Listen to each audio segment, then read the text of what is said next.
Hey everyone, just a heads up, this episode contains a little bit of colorful language. I recharge when I'm alone. Nothing is more foreign than when Ariel says in The Little Mermaid, I want to be where the people are. I don't want to be where the people are. I'm a chronic overpacker. I got the Tums, I got the Imodium, like what do I need? It's the end of the world wherever I'm getting. If our definition of prayer is sort of communing with a higher power, that is my creative process. Mm-hmm. It's cringe to say it because it's just like, ooh, you know, how does an eloquent dick joke equal praying? But sometimes. I'm Rachel Martin, and this is Wild Card, the game where cards control the conversation. Each week, my guest chooses questions at random from a deck of cards. Pick a card 1 through 3. Questions about the memories, insights, and beliefs that have shaped them. My guest this week is Natasha Rothwell. Anyone who's watched season 1 of The White Lotus knows that Natasha Rothwell's character Belinda is the heart and moral center of the show. It's shaping up to be the same in season 3 as Belinda returns to the show, and she is at sort of a crossroads in her life, prioritizing the life she wants. Natasha Rothwell is at her own crossroads. She perfected the hilarious best friend role as Kelly in Insecure, but she got to take center stage in her own show called How to Die Alone. I tried the emergency contact number we have for you on file. 212-32... That's my phone number. You're your own emergency contact? It was abruptly canceled after 1 season, and everyone who loves to watch her shine is anxious to see what she does next. Natasha Rothwell, welcome to Wild Card. I need you to write all of my intros forever. I'm so glad you're here. Yay, me too. First 3 cards. 1, 2, or 3? Let's go 2. 2. What's a piece of advice you were smart to ignore? Don't move to New York. Okay. Who told you to never move to New York? I had someone when I was in D.C. after I had graduated college at University of Maryland. I lived in D.C. and I did improv and theater, and I'd always had ambitions to go to New York, and I had kind of had my crosshairs set for New York. And one of my colleagues was just like, don't do that. Like, just don't do it. Like, you're going to go up there and you're going to be one of all of these people. And here you're like, you could do more here. And hindsight being what it is, I think he was just speaking his fears, you know, into my life. That's so often what happens, yeah. So often. Yeah. And so I was glad that I didn't listen to that or allow it to affect my eventual trajectory. So when you landed in New York, place that experience for me. How old were you? Where were you living? How were you making a living? After DC, I went to Tokyo. So I was teaching English and performing at the Tokyo Comedy Store as sort of 2 part-time jobs to make a living. You know that I lived in Japan and taught English? No! I did! Same! What? Where did you... Although I was not doing comedy in a comedy club in Tokyo, but I also did that. I was in Sakurashi, like in Chiba-ken. That's like where I was. I was in Ibaraki Prefecture, which is like 2 hours north of Tokyo. Okay, gotcha. It was super interesting, super unique. And I did it because I didn't want to show up to New York with an empty cup. Like, I was pretty sheltered growing up. And I was such a nerd in college still. I was in high school, and I just was like, I want to choose this adventure. I want to go, and did it for a year.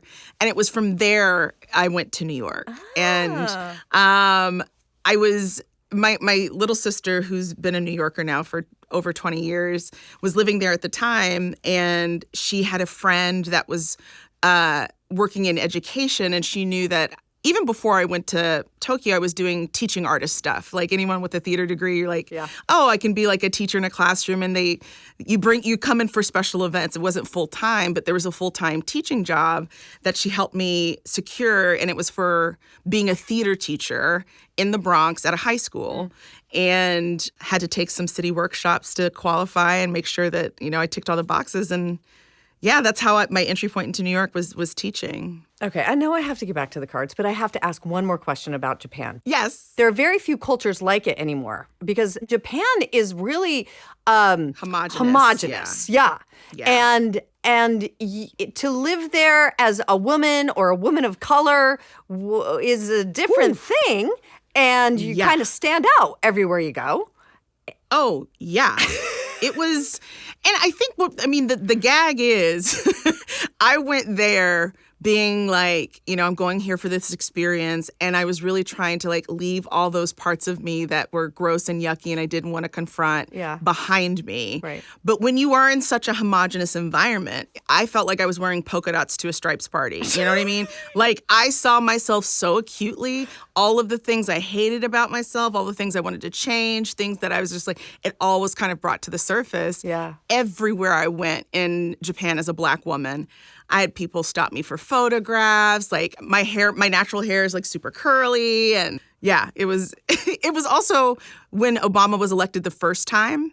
And so when he won, I just remember riding my bike and people shouting Obama to me. And I was just like you knew him? Like, yeah, I owned it. I was like, you know what? Today I am part of the royal family. That's me. I feel like there's more to plumb in there. Okay, we're moving on though, everyone. Okay, 1, 2, or 3? 1. At what point in your life did you spend the most time alone? I think because, I recharge when I'm alone. And obviously I wrote a show about being alone and dying alone. But for me, there's a difference between loneliness and being alone. And so for me, I relish being alone so much. So there's not one peak time, but I think I learned that about myself in my teens. I think that I really understood that I would go up to my room, close the door, and just be in my own world. Yeah. Did that put you separate in a social way from a group of friends, or it was fine? You just knew when to pull out and recharge and come back? Well, I didn't know when to pull out of those situations because I was a pretty severe people pleaser. And being around other people and making them happy, and I would give until there was nothing left. And that was sort of, valued, right? Martyrdom, and it was kind of praised as in my family for sure, of just putting others before you. And so I think I noticed the depletion, and in those moments of aloneness, it took me a while to click in. So I never had friends be like, where is she? I was always around at varying degrees of depletion.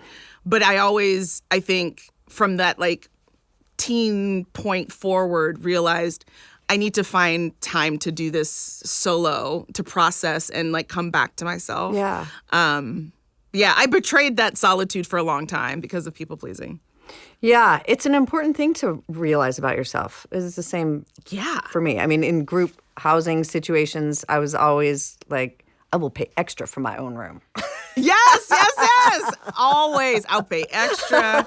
It's just what was that? I saw something on social media that was just nothing is more foreign than when Ariel says in The Little Mermaid, I want to be where the people are. I don't want to be where the people are. I just don't. Ariel can go. I'm good.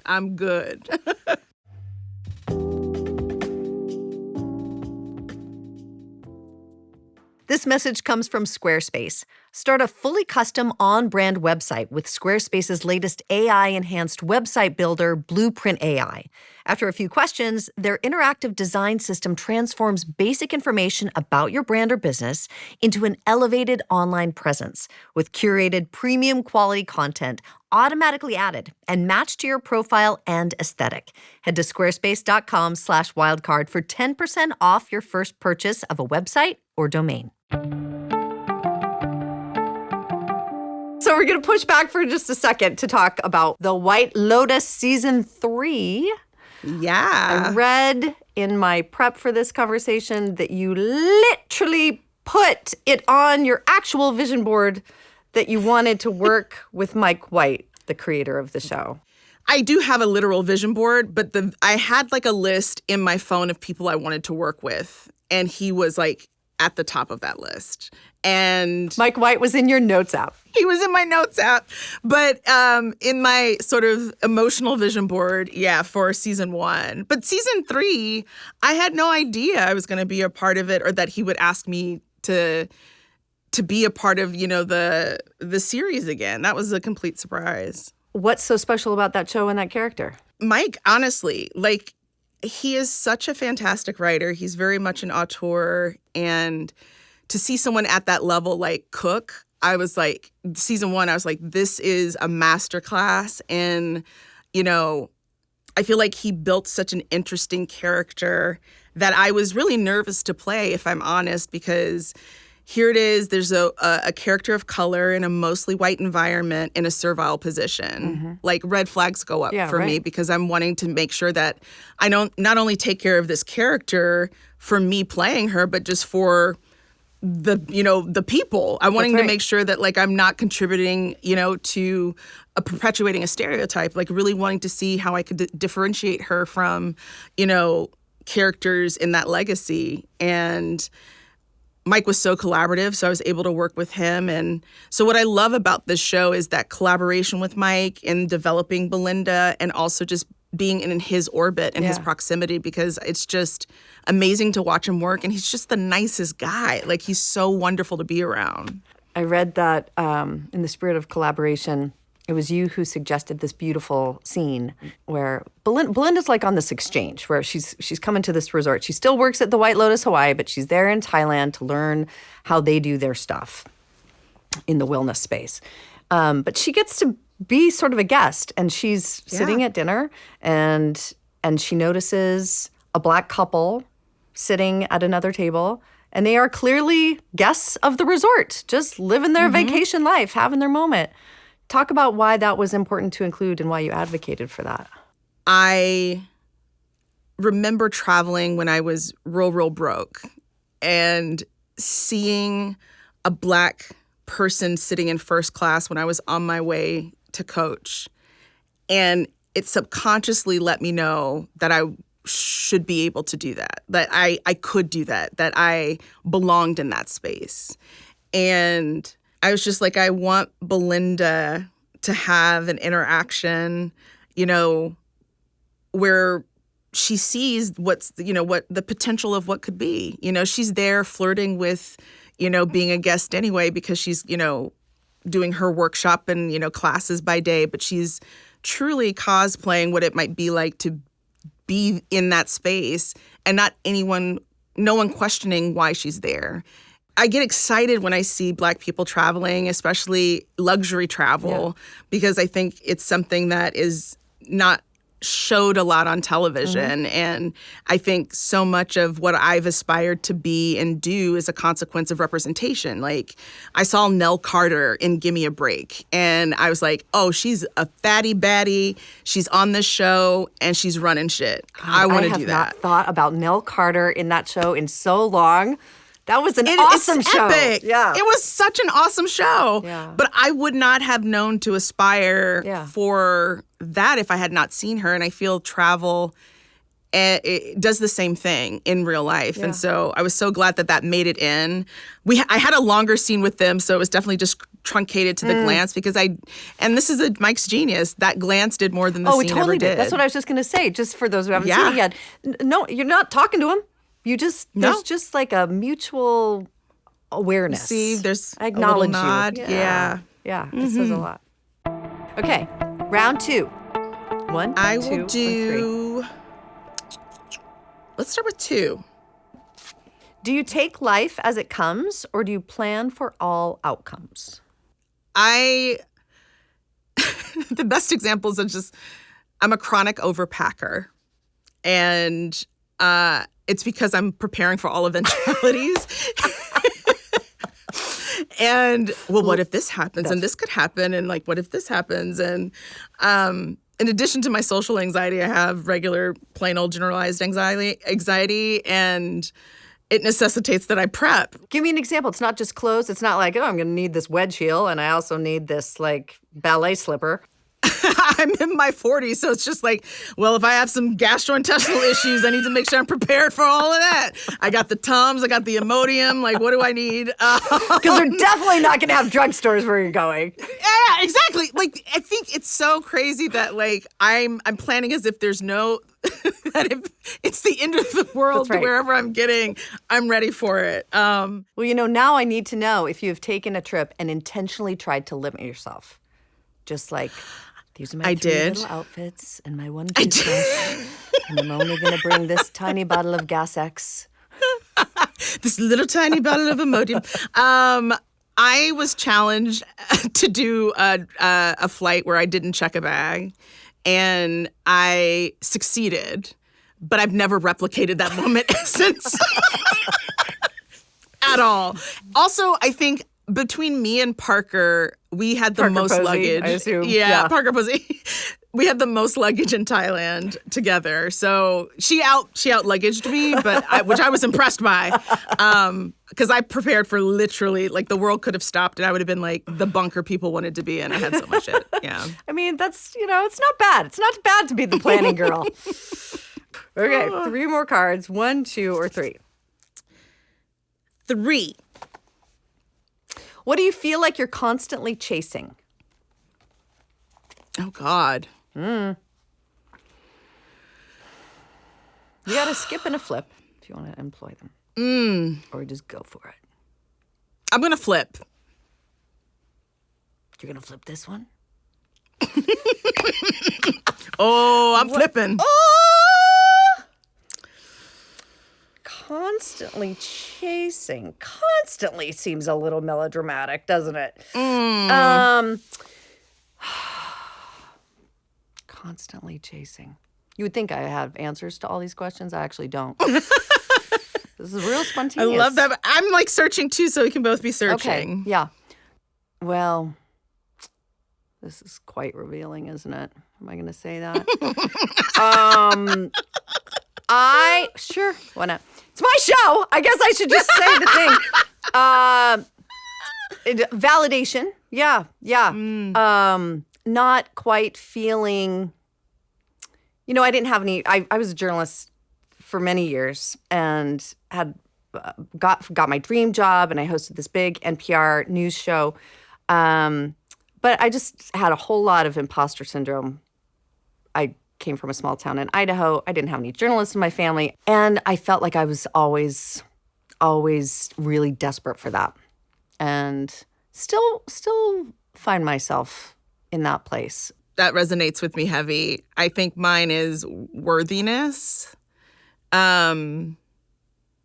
Yeah, it's been elusive, I think, for as long as I can remember, honestly. And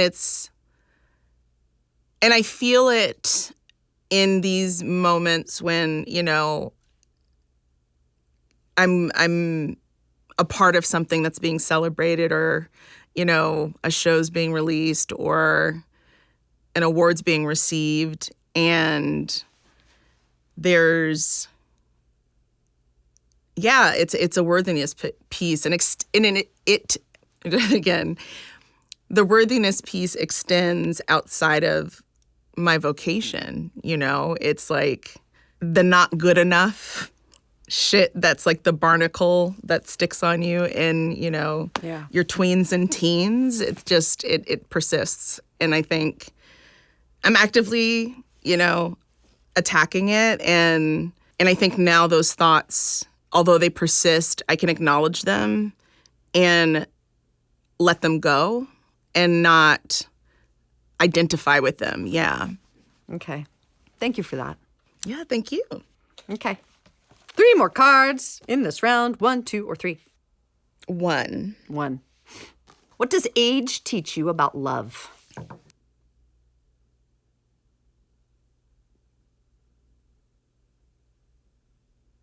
I feel like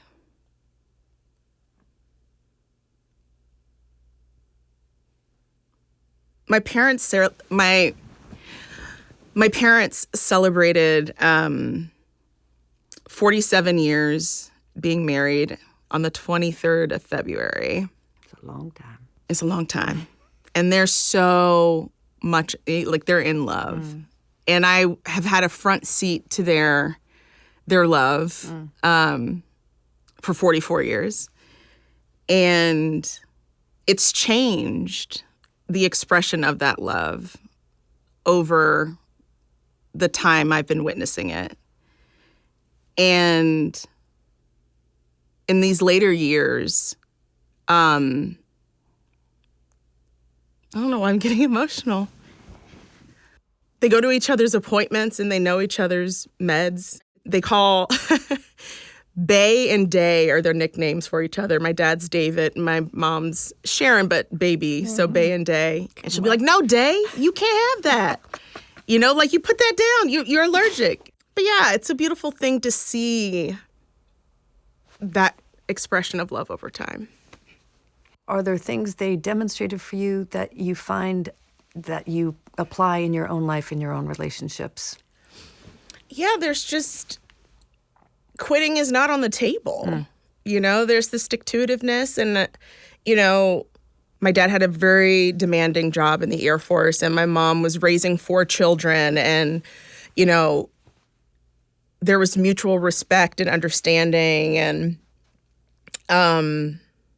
levity. Like, they played all the time. And my mom would always joke about, oh, that's my boyfriend. And it'd be my dad calling. You know, there was this commitment to this experiment that they were like, we're going to do this, you know, 47 years ago, like we're on it. And it's just shown me kind of the diversity of the expressions of love, you know. It's not just roses, which my dad does. Every anniversary, he gives her the number of the years they've been married plus 1.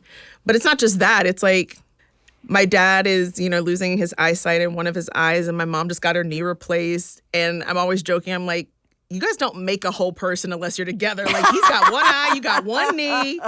And I'm just like, what is going on? So there's like, you know, I see just how ordinary and extraordinary their love is.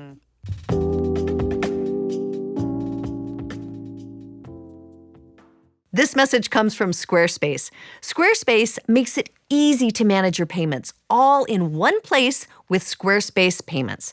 Onboarding is fast and simple. Get started in just a few clicks and start receiving payments right away. Plus, give your customers more ways to pay with popular payment methods like Klarna, ACH Direct Debit, Apple Pay, and Afterpay. Head to squarespace.com/wildcard for 10% off your first purchase of a website or domain.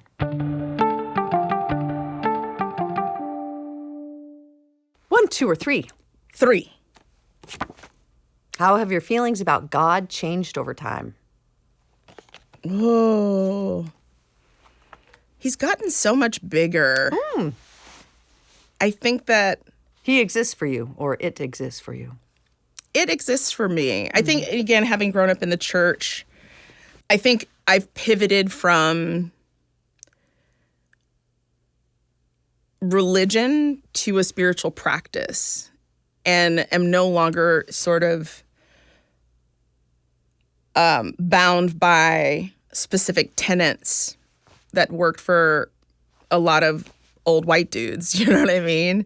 For me, it's about a personal relationship with something bigger than myself. And I feel like my art is an expression of that.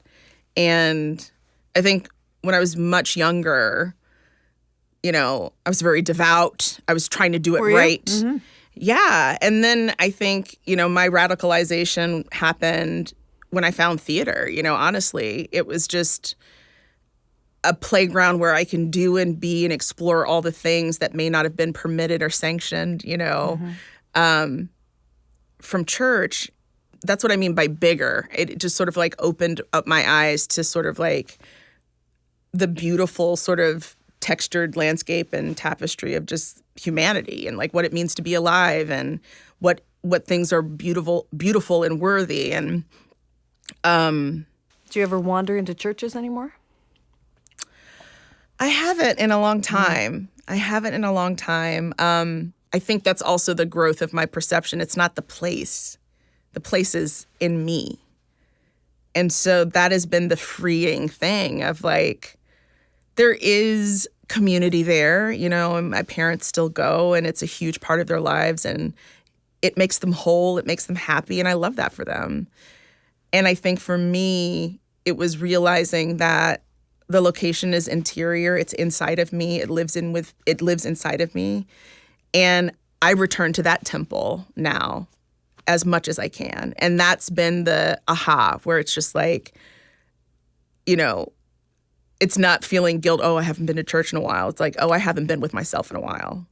You know, like I haven't sat with myself. I haven't stilled myself enough to listen and to be present and give thanks, you know. So all of that has been, you know, shifted my perspective. I hear like a contrarian voice, because it's still my nature, like as a journalist, in my head saying, doesn't that equal like worshiping yourself? Like when you center yourself so much that it no longer becomes like external or accountability that a religious structure holds you to. But if it's just about you, then you get to call all the shots and it becomes kind of an egocentric exercise? For me, I look inward in order to show up outwardly. So it's a place where I can audit who I am and who I am becoming in relationship to other people. So it's quite a community experience to turn inward, because for me, at least, it's not shutting the world out and indulging in the things that make me happy and the things that I want. There's still quite a bit of auditing that I do in consideration of the world and the other people and my impact on the world and the principles and qualities of my upbringing in the church that resonate with me still are a part of my own communion with God and with, you know, spirit, the universe, whatever you want to call it. And I don't want to believe in anything just because my parents did. I want to believe in it for myself. So let's get digging, you know? And so it's a huge part of my identity and my upbringing. And so there, you know, I can't sever a lot of that, but I was able to take away those things and remove those things that were no longer serving me and really hold tight and hold true to those principles that feel honest and good and right to me. Yeah. My mom died a long time ago of cancer. My dad died like 3 years ago. And they were the ones who kind of built this spiritual architecture for me. Like they were both very religious. And so it felt like there was a scaffolding there that I was supposed to build in myself. But while they were alive, I just kind of just dealt with the scaffolding and didn't build it myself. And then when they were gone, I was like, oh, damn it. All I have is the scaffolding and it's sort of falling down because I never made it my own. And faith and doubt necessitate each other, right? And so I think that like I've tried to be as curious as possible about all things, all spirituality, and like you said, like find those pieces of the scaffolding that hold me up, because I think ultimately that is what that communion is about, is like, how are you edifying yourself and nurturing yourself and building yourself up? And so, yeah, I love that you're on this, you know, late in life expedition. You know, we all got to keep moving forward. Doing our thing. We just got to keep moving forward. Speaking of which, we got 3 new cards. Okay. Natasha, we've got more to do. 1, 2, or 3. Let's do 1. Is there anything in your life that feels like praying? Maybe praying. I don't know if you do that. I feel like if our definition of prayer is sort of communing with a higher power, that is my creative process. Mm-hmm. And this happened a lot on Insecure, I think. It's related to improv. You tap into something that's bigger than you when you're improvising and you're in that pocket. I was kind of a hired hand for that. And I would just do runs of, you know, these moments. I was able to channel the creative in that moment and commune with something bigger. And it sounds like, I don't know, it's cringe to say it because it's just like, ooh, you know, how does a eloquent dick joke equal praying? But sometimes, sometimes, girl, sometimes.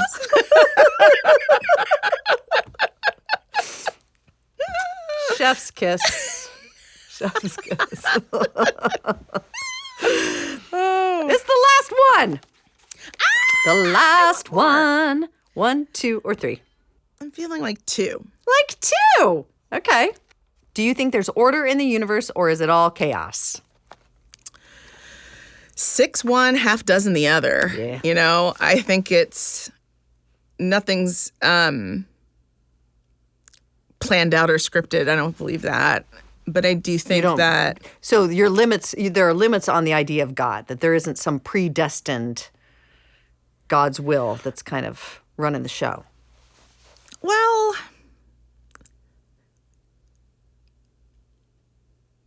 I think I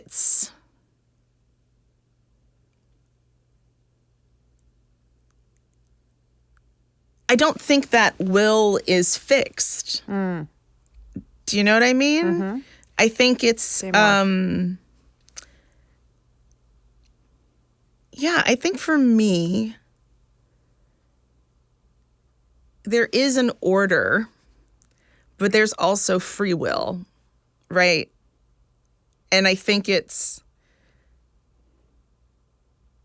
so that chaos is at play with the order. That's why I'm just like, they both are true. And I think we hold both of those things, you know, or at least I do. And I think that with every decision you make, you're sort of forging a path. And sometimes that path is parallel, I think, with sort of whatever the cosmic, you know, plan is.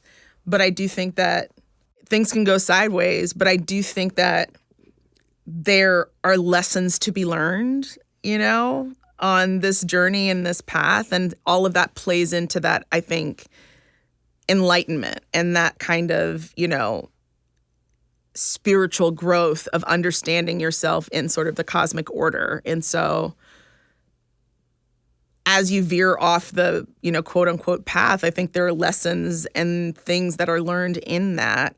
And I do think, I feel, and I don't know, I'm curious if you do too, that when you feel like you're on the quote unquote path, there's kind of a synchronicity that happens where you're like, you feel in flow, you feel like things are working out.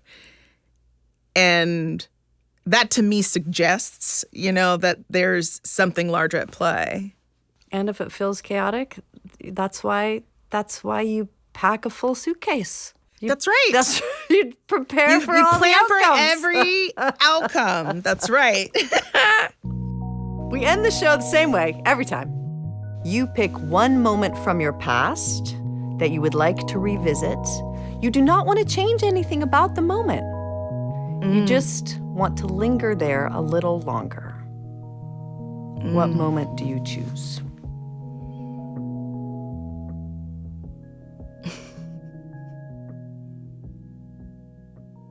I'm thinking specifically, I went on a trip to Greece.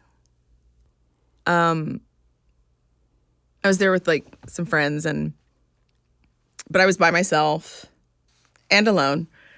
And I just remember floating in the pool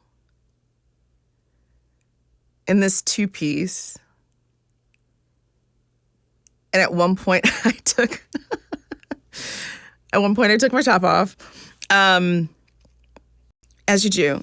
And I was just kind of floating there. And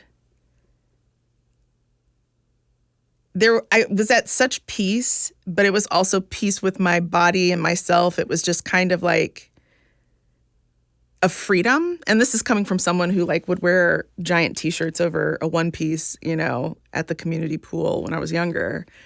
So to be at this pool And I should clarify, this wasn't a public pool. This was at the place we were staying. My courage is not that far up to go to a nude beach, but in the privacy of this place we were staying, in this quiet moment by myself, I would indulge that, that impulse to be seen by the nature, and even see myself in that way of just like sitting, and I was floating in this little donut and just had my eyes closed and I was just drifting. And I was just like, had no worry in the world, but I was just so in my body, which I struggle with a lot. And I just was just like, had, tits out, a beer in my hand. It was bliss. I would not change a thing about that moment. I love it. Yeah. Natasha Rothwell. She is now in season 3 of White Lotus, which you can see on HBO. I'm so happy for all your success, lady. And it was just such a pleasure to get to do this with you. Thank you. Thank you. Likewise.